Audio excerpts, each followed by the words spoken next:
কাৰণে দায়বদ্ধতা লৈ পেলাই সমাজখন কেনেকৈ কুসংস্কাৰৰ পৰা আঁতৰাই সমাজ এখন ভালভাৱে পৰিচালনা কৰাৰ বাবে আজি আমাক আল্লাহ পাকে শক্তি দিছে। গতিকে মই ভাবোঁ আমি সকলোৱে আমাৰ অন্তৰৰ পৰা আল্লাহ পাকৰ শুকৰিয়া আদা কৰা দৰকাৰ। আলহামদুলিল্লাহ। আৰু বিশেষভাৱে মই আমাৰ সমাজৰ বয়োজ্যেষ্ঠ মুৰব্বী আমাৰ পথ প্ৰদৰ্শক আব্দুল জলিল পাটোৱাৰী ছাৰক মই ধন্যবাদ জ্ঞাপন কৰিছোঁ, যাতে তেওঁ এই কথা চিন্তা কৰি আমাৰ যি যুৱ সমাজক একলগ কৰি পেলাই যুৱ সমাজক একত্ৰিত কৰি এটা যুৱ শক্তি গঠন কৰি সমাজ এখনক আগুৱাই লৈ যোৱাৰ যি সুস্থ চিন্তা কৰিছে, মই তেওঁ আমাৰ যুৱ কমিটিৰ ফালৰ পৰা অশেষ ধন্যবাদ জ্ঞাপন কৰিছোঁ। মৌলানা তাৰিক জামিল ছাৰৰ মুখত এটা শ্বেৰ শুনা পাইছিলোঁ আৰু সেইটো মই বহুতেই মানি চলো। তাত এটা হিন্দীত এটা উৰ্দুত এটা শ্বেৰ আছিল कि दिल के फपोले जल उठे हैं दिल के आग से, इस घर को आग लग गई इस घर की चिराग से, तू इधर उधर की बात ना कर ये बता काफिला क्यों लुटा, मुझे रह जलों से गिला नहीं तेरी रहबरी पर सवाल है। तो राहबर जो হয় দুখ হে কোৱেশ্যন কৰা হৈছে, লাইন কোনফালে গৈছে সেইটো মই বেছি নাজানো।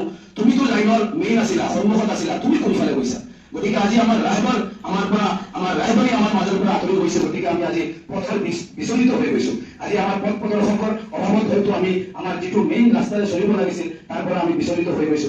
আজি ময়ো শিক্ষা অৰ্জন কৰিছো, কিন্তু মই মোৰ শিক্ষা কিমানখিনি কামত লগাব পাৰিছো আজি এই বস্তু মই নিজে সোধা দৰকাৰ। আৰু মোৰ বুজালে মোৰ যি অল্প জ্ঞান আছে সেই জ্ঞানৰ পৰা মই ভাবো যদি আমাৰ সমাজত প্ৰত্যেকখন ঘৰ আমি ঠিক হৈ যাওঁ তেতিয়াহ'লে আমাৰ সমাজ ঠিক হৈ যাব। এজন সমাজৰ মেইন পুঞ্জি হৈছে ঘৰ। সেই ঘৰখনৰ পৰাই যদি আমি এটা সুস্থ বাতাবৰণ, মা দেউতা ভাই ভনী, এটা সুস্থ পৰিৱেশ, শিক্ষা দীক্ষা যদি আমি গঢ় লৈ উঠিব পাৰো তেতিয়া সমাজ এখন অট'মেটিক আমাৰ ভাল হৈ যাব। আজি আমাৰ মুছলমান সমাজ বিচলিত হোৱাৰ এটাই কাৰণ মূলত হৈছে শিক্ষাৰ পৰা বিচলি যোৱা। আমি ভাবো যে অকল নমাজ আৰু ৰোজা হ'লেই মুছলমান, কিন্তু আজি মুছলমানৰ যদি প্ৰকৃত সংজ্ঞা দেখা যায় যিটো হাদিছ কোৰাণে কয়, উলামাসকলৰ মুখৰ পৰা শুনা পাইছো যে আপোনাৰ মুখৰ পৰা, আপোনাৰ হাতৰ পৰা, আপোনাৰ কামৰ পৰা যদি আপোনাৰ পৰচি এজন হিফাজত থাকে তেতিয়াহ'লে আপুনি প্ৰকৃত মুছলমান। ইছলাম এনেকুৱা এটা জিঅ'মেট্ৰিকেল এটা ধৰ্ম য'ত আমি ভাগ্যৱান যে এই ধৰ্মত আমি মাক দেউতাকৰ গুণাৰ পৰা জন্ম লৈছো। আল্লাহ পাকে আমাৰ এই ধৰ্মত আমাক জন্ম দিছে যে আজি বেলেগ ধৰ্মৰ মানুহে এই ইছলামক পঢ়ি পেলাই ষ্টাডি কৰি পেলাই আজি নিজৰ ধৰ্ম সলনি কৰিছে। আজি বেলেগ ধৰ্মৰ মানুহে নিজৰ প্ৰব্লেমৰ সলিউশ্যন পাইছে, কিন্তু আমি পোৱা নাই।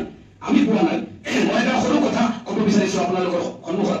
এজন বহুত ডাঙৰ ISৰ কোচ হয় তেওঁ সমীৰ সিদ্দিকী ছাৰ, তেওঁৰ ভিডিঅ' প্ৰায় উপলব্ধ আছে। তেওঁ এষাৰ কথা কৈছে, তেওঁ য'তেই যায় মুছলমানসকল আমি কেনেকে পিছলি গৈছো, এটা সময়ত যি মুছলমানে ৰাজত্ব কৰিছিল আজি আমাৰ অৱস্থা ইমান পুতল লগা অৱস্থা কিয় হৈছে। তেওঁ এটা